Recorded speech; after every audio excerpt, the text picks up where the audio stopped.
साथियों, ये केसरिया बौद्ध स्तूप जो है बिहार में हम लोग आए हुए हैं। इसका जो इतिहास यहाँ पर लिखा हुआ है, इसको मैं पढ़ता हूँ आप लोगों के सामने कि ये कितनी समृद्ध विरासत। केसरिया स्तूप को उत्खनन से पूर्व स्थानीय लोकमानस में राजा बेन का गढ़ अथवा देवरा के रूप में जाना जाता था।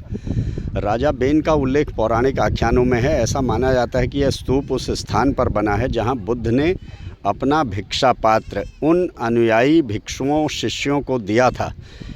अर्थात यहाँ पर जो बुद्ध ने अपना भिक्षा पात्र जो था उन अनुयायी भिक्षुओं शिष्यों को दिया था, जो वैशाली में बुद्ध द्वारा दिए गए अंतिम उपदेश में उनके परिनिर्वाण की घोषणा सुनकर उनका अनुगमन कर रहे थे।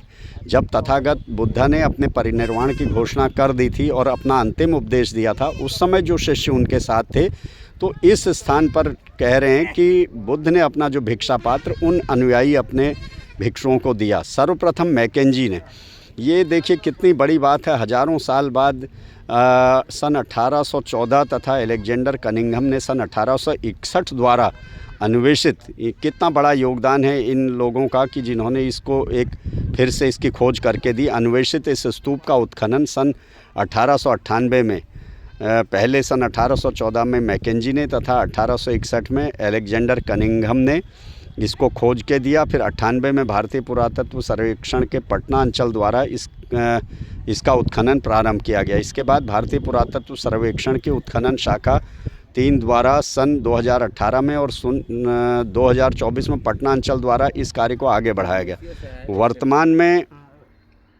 वर्तमान में 6 तली यह संरचना एक वृत्ताकार बौद्ध स्तूप है, जिसमें निचले 5 तल पर पूजा कोष्ठ बने हैं। ईंटों से निर्मित शीर्षस्थ तल पर लगभग 10 मीटर ऊंचा और लगभग 22 मीटर व्यास वाला ईंटों का ठोस बेलनाकार ढांचा निर्मित है। स्तूप की कुल ऊंचाई लगभग 31 मीटर मीटर और आधार तल व्यास लगभग 123 मीटर है। अद्यतन उत्खनन में अतिरिक्त तल के संकेत मिले हैं। इसके अतिरिक्त भी एक तल का संकेत मिला है, जिससे इस स्तूप की ऊंचाई तथा व्यास में बढ़ोतरी हो सकती है और तब यह भारत का बृहत्तर स्तूप हो जाएगा। निचले 3 तलों पर 4 मुख्य दिशाओं तथा उनके कोणों में 3 पूजा कोष्ठों का समूह विद्यमान है। चौथे तल पर स्थित पार्श्व कोष्ठ बने हैं, जबकि 5वें तल पर केवल एक कोष्ठ निर्मित है। ऐसा इन 2 तलों पर छोटी परिधि तथा जगह की सीमित उपलब्धता के कारण हुआ है। छठे अथवा शीर्षस्थ बेलना तल पर केवल बेलनाकार अंडभाग है।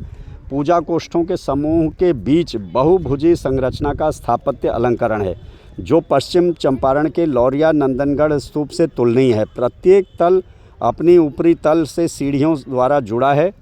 ये उपलब्धता के कारण हुआ। छठे शीर्ष तल पर केवल बेलनाकार अंडभाग है। पूजा कोष्ठों के समूह बीच बहुभुजी संरचना का स्थापत्य अलंकरण है, जो पश्चिम चंपारण के लौरिया नंदनगढ़ स्तूप से तुलनीय है। प्रत्येक तल अपने ऊपरी तल से सीढ़ियों द्वारा जुड़ा है।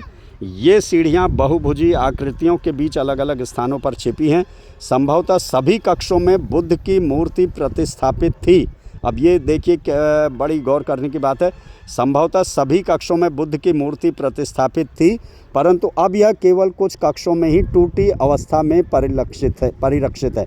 ये कौन लोग रहे होंगे जिन्हें बुद्ध जैसे व्यक्तित्व से, बुद्ध के व्यक्तित्व से, उनके दर्शन से नफरत रही होगी और उन्होंने बुद्ध की मूर्तियाँ तोड़ी।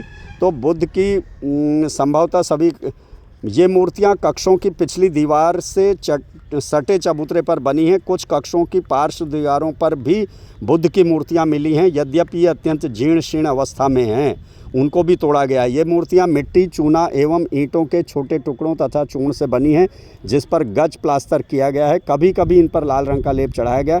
अब मूर्तियों के केवल निम्न भाग, कमर, पैर, हाथ का अग्रभाग ही बचे हैं, जो इंगित करते हैं कि बुद्ध पद्मासन एवं भूमि स्पर्श मुद्रा में हैं।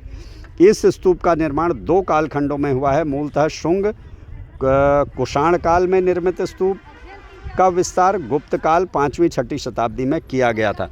तो साथियों, ये एक बहुत बड़ा एक जानकारी का और कैसा ऐतिहासिक ये स्थल है, ये हमें देखना चाहिए, सोचना चाहिए, विचार करना चाहिए कि इतनी समृद्ध विरासत कैसे भारत में ख़त्म की गई। कौन वो लोग थे, उन्हें पहचानना होगा जिन्होंने इस समृद्ध विरासत को ख़त्म किया, और कैसे फिर से भारत को बुद्धमय भारत और एक ज्ञान और तर्क का भारत बनाया जाएगा। पाखंड, अंधविश्वास और आडंबर से भारत को निकाला जाएगा। ये हम सभी के लिए एक चुनौती है।